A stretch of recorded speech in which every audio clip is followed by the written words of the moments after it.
Sweden pledged to send its 13th military package to Ukraine worth more than $313 million. Kirby Gil Trinidad has the details.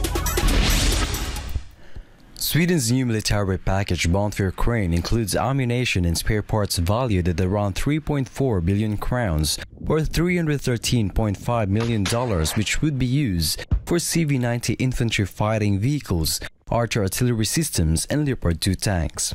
The aid will also include mine-clearing equipment and ammunition for air defense systems to prevent Russia from achieving air supremacy in Ukraine. Swedish Defense Minister Paul Johnson said that the country must prepare for the fact that a conflict could be a long-lasting war and that sending weapons to Ukraine could still take longer. Since January, Sweden has pledged to send its modern and powerful artillery system as well as endless shoulder-launched anti-tank missiles. As part of its 12th military package, Sweden announced it will allow Ukrainian pilots to start a test flight for Swedish Saab JAS 39 Gripen fighter jets, which is said to be one of the most reliable and best military aircraft in the world. The first 12 military aid packages sent by the Scandinavian country to Ukraine have been valued at around 17 billion kronor or $1.6 billion in total. Sweden has also donated around 5.2 billion kronor in humanitarian and civilian aid for the people of Ukraine. This has been Kirby Gil Trinidad, SM9 News. A senior NATO official retracted his comments regarding Ukraine's territorial claims following a severe backlash he received from Kyiv. Jean Domingo reports. Thank you very much. Stian Jensen, Chief of Staff to NATO Secretary General Jens Stoltenberg, issued an apology on Wednesday for his recent suggestion of a land for peace arrangement concerning Ukraine's territorial claims.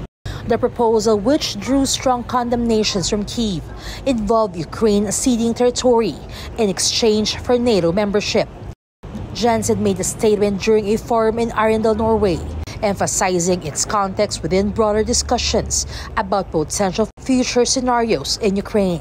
Acknowledging the negative response, Jensen told Verdens Gang that his comment had been a mistake and should not have been phrased as it was. Despite the controversy, he praised Ukraine's resolute efforts against Russia during the forum and expressed interest in the extent to which Ukraine could regain lost territory. Jensen also noted that decisions regarding negotiations with Moscow would be determined by the Ukrainian people. VG's coverage of Jensen's remark elicited a strong backlash from Ukrainian officials. Mikhail Podolyak, an advisor to President Vladimir Zelensky, criticized the proposal on social media, labeling it ridiculous. He argued that accepting such a deal would equate to surrendering democratic values and bolstering the Russian regime.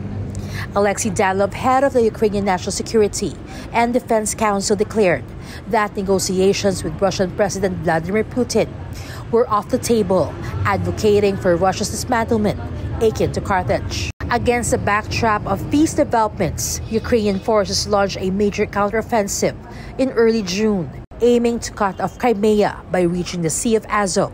But these efforts have not yielded success so far, resulting in substantial losses. The Russian Defense Ministry reported 43,000 casualties and the destruction of nearly 5,000 pieces of heavy equipment, including tanks and combat vehicles supplied by Western backers.